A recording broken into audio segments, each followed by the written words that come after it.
Greetings. I am Legacy Moon, and this is True Crime and Mysteries. If you are a current subscriber, welcome back. If you're thinking about subscribing, welcome. And even if you're just visiting, you're welcome too. And once you decide, you can go on and subscribe. Meanwhile, come visit me as often as you like.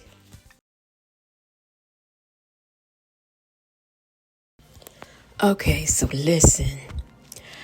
I was over there at Wisdom's daughter's house on her live, and when that was over, I'm about to, close down everything and, get ready for bed. And I see this title, and it says something Ernesto and Rico, Ernesto Williams. And I was like, And it was Dennis, Byron, and Villanor. So I was like, well, let me go on over to Dennis's house and see what he's talking about. Because I don't know anything about a Rico. And I'm looking at the time and I'm like, what in the midnight is going on? They had a hearing and I didn't know about it. What's the deal? So I go over there and they're playing this hearing. And I'm like, man, I saw this. What is he talking about? I want to hear some Rico stuff. So Dennis does something that he points something out that probably most of us missed. Maybe you didn't. I know I did. He proceeds to tell us that this gentleman here on your screen, DDA WOOTEN, was in the building.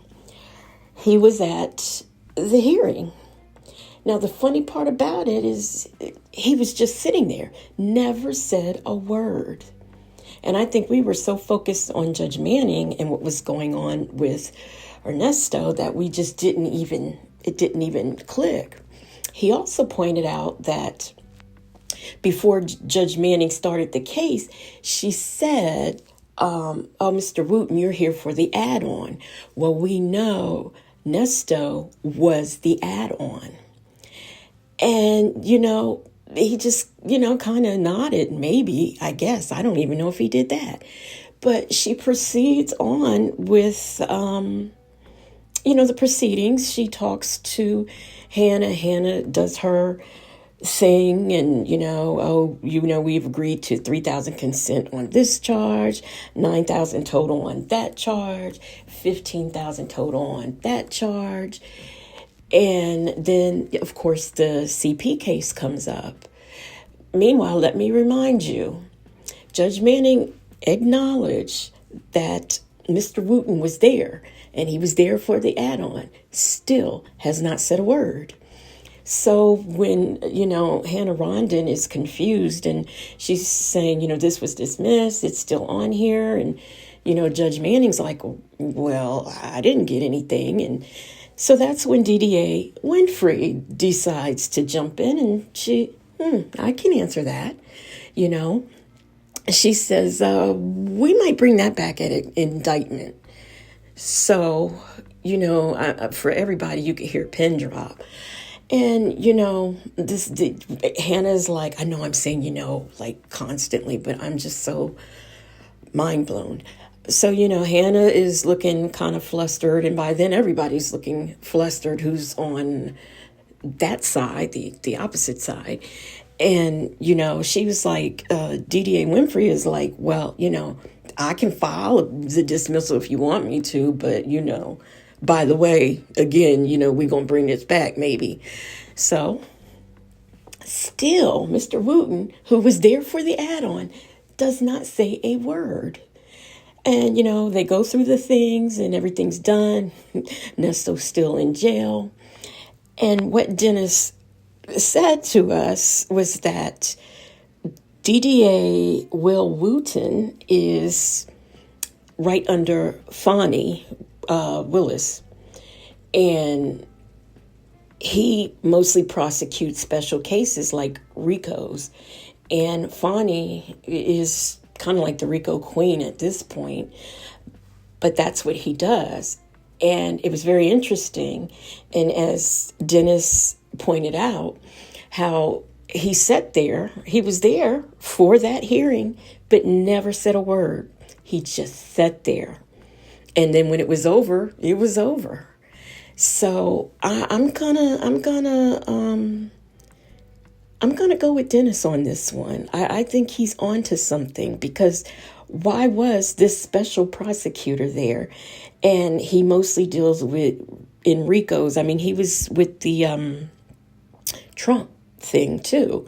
So, why would he be there just kind of like chilling, not saying a word? So I found that to be very interesting. And, Judge Manning, she had to let him know, that is Ernesto, that if he bonded out, and they bring those charges back, he will be rearrested and, have to go through all of the things again. Now, we also know that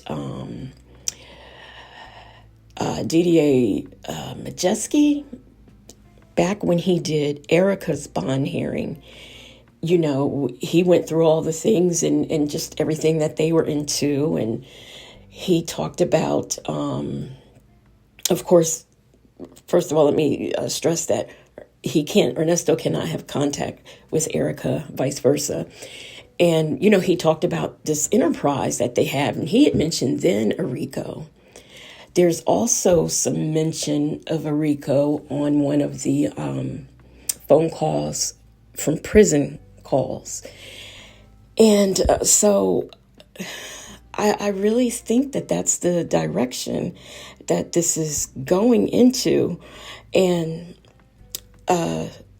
when Erica had her hearing, her lawyer had said that they were trying to enter in a proffer, which basically means I'm going to snitch and give you all the info you need to get the head person in charge.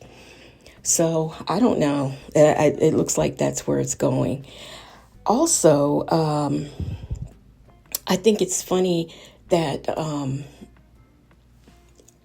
I don't know. I mean, I don't know. You can kind of go back and forth, but we were kind of watching over there at Real Talk Bougie. We were watching that hearing, and we were just really kind of looking at the expression on Hannah's face. How shocked was she? Did she know that this was a possibility? I don't think she did. I really don't. But, I'm going to I didn't want to play the hearing because I already have it on the channel. I just wanted to bring this up, and if anybody wants to look at the hearing again and just actually listen and look, you'll see what I saw based on what Dennis was saying. So I think that Ernesto has a long journey ahead of him. I cannot wait until April to see what's going to go down. And I think that's it. I'm going to end this. I know I'm probably doing a little bit of rambling because this is like freestyle with no preparation at all. So anyway, I thank you for tuning in and listening, and hope to see you back again.